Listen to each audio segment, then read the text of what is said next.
જય શ્રી કૃષ્ણ. જય હો, મંગલમય હો. હા, અમે વૈષ્ણવો છીએ. અમે અન્યાશ્રય કરતા નથી. અન્યાશ્રય એટલે દેવોનો આશ્રયની વાત નથી.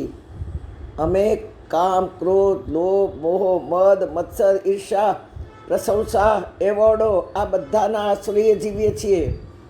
બધાની પાસે અમે આ બધું માગીએ છીએ અને આવી આશાઓ કરીએ છીએ. અને ત્યાં મહાપ્રભુજીએ કહ્યું છે કે અન્યનો આશ્રય ન કરો. એટલે કોનો આશ્રય ન કરો? ક્રોધનો ન કરો. બાકી દુનિયામાં સારા તો ઘણા છે, આપણે સારાનો આશ્રય કરીએ છીએ.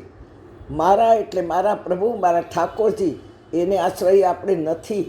બહુ જ વિચાર કરો વૈષ્ણવો, આપણે કોને આશ્રઈએ છીએ? આપણને ક્રોધ નથી આવતો? આપણને ઈર્ષા નથી આવતી? આપણને લોભ નથી જાગતો? આપણને તારી મારી કરવાનું મન નથી થતું? આપણે વાત વાતમાં નિરાશ થઈએ છીએ, હતાશ થઈએ છીએ. આપણે વૈષ્ણવો, આપણે આ બધાને આશ્રય જીવીએ છીએ. એ કોઈ મારી પ્રશંસા કરે, કોઈ મારું વાહ વાહ કરે, કોઈ મને એવોર્ડ આપે, આપણે એના આશ્રય જીવીએ છીએ. આપણે દેવોના આશ્રયની વાત છે જ નહીં આમાં. પણ સાંભળ્યું કશું અને વિચાર્યું કશું. આંખનું કાજળ ગાલે ઘસ્યું. હા, ગજરાજ હાથીને અનેક પત્નીઓ હાથણીઓ હતી, અનેક મદનિયાઓ બાળકો હતા.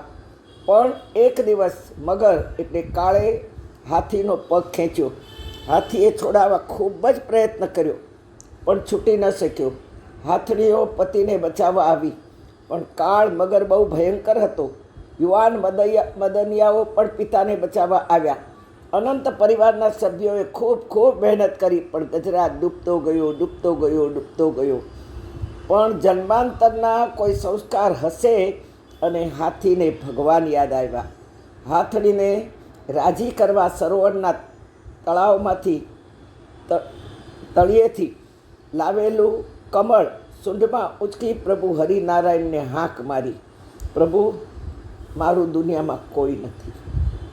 યહાં કોઈ નહીં કિસી કા, હૈ પંછી રૈન બસેરા, मेरी बिगड़ी बनाने वाले, मेरी बिगड़ी बनाने वाले, हरि आओ, हरि आओ, ओ भक्तो के रखवाले, हरि आओ, हरि आओ. હા, દુનિયામાં સારા લોકો તો બહુ જ મળ્યા, કારણ કે આપણી પાસે ધન હતું, દોલત હતી, વૈભવ, યુવાની હતી, શક્તિ હતી, વિદ્યા જેવી ડિગ્રીઓ હતી, મહાન શક્તિઓ આપણામાં ભરી હતી. ત્યારે સૌ સગા બનવા આવ્યા, મિત્ર કહેવા આવ્યા, સંબંધી સગા બધા જ તૈયાર થઈને આપણી આજુબાજુ ફરી વળ્યા. પણ જ્યારે વૃદ્ધાવસ્થા આવી, રોગ સતાવે, શરીર અટકી પડ્યું, યાદદસ્ત ચાલી ગઈ, યાદદાસ્ત 50 વર્ષથી ચાલવા માંડે, પરવશતા આવી, ધન દોલત હોવા છતાં આપણને મળવાનો જ્યારે સમય ન હોય ત્યારે મિત્રતાના અને સંબંધીઓની મહિમા આપણને સમજાય. મળવા પણ રાજી ન થાય, આપણી પાસે બેસવા પણ રાજી ન થાય કે હું છું ને ચિંતા મત કરો. અને ત્યારે આપણા માટે મોડું થઈ ગયું હોય, જ્યારે કાંઠા દેખાય છે ત્યારે સમજાય કે ભયંકર મેં ભૂલ કરી છે. બધા સારા દેખાતા હતા, પણ કોઈમાં ધન વૈભવનું તેજ તો કોઈમાં વિદ્યાનું તેજ, કોઈમાં યુવાનીનું જોશ. જે દેખાતું હતું વાસ્તવમાં આ બધો દેખાડો હતો. બધા જ સારા હતા, તેમાં મારા કોઈ જ નહોતા.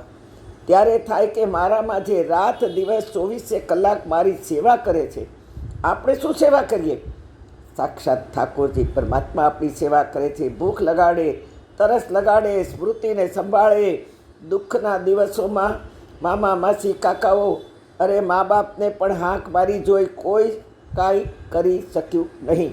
એકના એક દીકરાને કેન્સર થાય, માં આખી રાત જાગે, સેવા કરે, પણ એનું દર્દ નથી લઈ શકતી.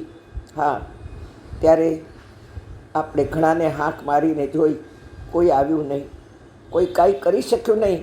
આજે એ અનુભવ મારી અનુભૂતિ બની ગઈ છે અને મારામાંથી આ રચના થઈ કે પ્રભુ जब जब दुख से मैं मन से हारा जीने की राहें समझ में न पाया तब उंगली थामे तू चल रहा था श्री कृष्ण गोविंद तेरा सहारा हर हाल में साथ तूने निभाया श्री कृष्ण गोविंद तेरा